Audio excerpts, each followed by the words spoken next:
इस इमेज को देखते ही आपके दिमाग में डेडपूल का ही नाम याद आया होगा। जी हाँ, ये है करण सोनी, जिसे अब तक मार्वल या सुपर हीरो फैंस डोपिंडर सिंह के नाम से ही जानते थे और जो डेडपूल 1 और 2 दोनों में ही अपीयर हो चुके हैं। पर अब इनकी एक नई पहचान बनने वाली है, क्योंकि अब ये डोपिंडर सिंह से पवित्र प्रभाकर मींस स्पाइडरमैन इंडिया बनने वाले हैं। जी हाँ, आपने बिल्कुल ठीक सुना। सोनी की एक upcoming movie across the Spider-Verse में करण सोनी एंटर कर चुके हैं। अब प्लीज कोई ये जोक मत मारना कि करण को सोनी एनिमेशन ने केवल इसके सरनेम के कारण लिया है, लाइक सोनी ने हायर किया सोनी को। अरे नहीं भाई, ऐसा कुछ नहीं है। एक्चुअली करण न केवल डेडपूल बल्कि और भी काफी सारे feature films like Safety Not Guaranteed, Betas, Other Space, Ghostbusters, Office Christmas Party, Pokemon Detective Pikachu और television series like Blunt Talk और मिरेकल वर्कर्स में नजर आ चुके हैं। और इन्हीं लंबी चौड़ी पोर्टफोलियो के कारण ही इन्हें स्पाइडरमैन की एक बड़ी रिस्पॉन्सिबिलिटी दी गई है, जो करण के लिए एक बहुत ही बड़ा मौका है, क्योंकि अब इसके बाद कोई भी पवित्र प्रभाकर बने, फिलहाल तो करण सोनी ही इंडिया के सबसे पहले स्पाइडरमैन बन चुके हैं and this is like history for him.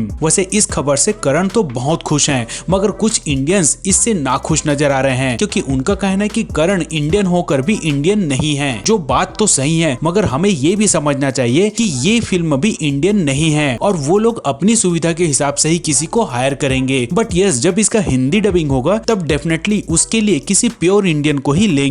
तो इन सब में ना पढ़कर जस्ट कीप एंजॉयिंग। वैसे अब जब इंडियन स्पाइडरमैन के भी वॉइस के लिए करण को फाइनल कर दिया गया है, तो अब ये कहा जा सकता है कि अक्रॉस द स्पाइडरवर्स में इंडियन स्पाइडरमैन का भी इंपॉर्टेंट रोल होगा। हो सकता है जितना एक्सपेक्ट कर रहे हैं उससे थोड़ा कम हो, मगर इससे अब ये कंफर्म हो गया है कि ये बस एक भीड़ का हिस्सा बनकर नहीं रहेगा। और अब तक के कुछ अपडेट्स की माने तो सोनी भी इसे कुछ ऐसे ही प्रेजेंट करना चाहता है ताकि इंडियन फैंस की संख्या में थोड़ा इजाफा और हो, और जिसके बाद सोनी इंडियन स्पाइडरमैन के ऊपर भी एक डेडिकेटेड सीरीज प्लान कर पाए। और इसीलिए इसका ड्रेस भी अपडेट किया जा रहा है, जो कि पुराने ग्राफिक इंडिया वाले स्पाइडरमैन से टोटली अलग दिखे, ताकि इन फ्यूचर ग्राफिक इंडिया से किसी भी तरह का कोई कॉन्फ्लिक्ट ना हो। और सोनी ये कर सकता है क्योंकि दुनिया के सारे स्पाइडरमैन के राइट्स उसके पास ही हैं, और इसकी ओरिजिन स्टोरी को तो थोड़ा सा इधर उधर आराम से किया जा सकता है। सो इन सब को देखते हुए यही कहा जा सकता है कि अगर सोनी ऐसा कुछ प्लान कर रहा है तो Indian super hero fan community के लिए इससे ज्यादा बड़ी न्यूज और हो ही नहीं सकती। और तो और ये भी हो सकता है कि इंडियन फैंस सोनी को इंडियन पॉप कल्चर का गॉड भी घोषित कर दे, क्योंकि सोनी ऑलरेडी शक्तिमान को नए सिरे से लेकर आ रहा है, वो भी लाइव एक्शन के रूप में। तो अब अगर इंडियन स्पाइडरमैन को लेकर वो ऐसा कुछ प्लान करेंगे तो भाई सच में लोग उसकी मॉर्बियस गलती को भी आराम से माफ कर देंगे।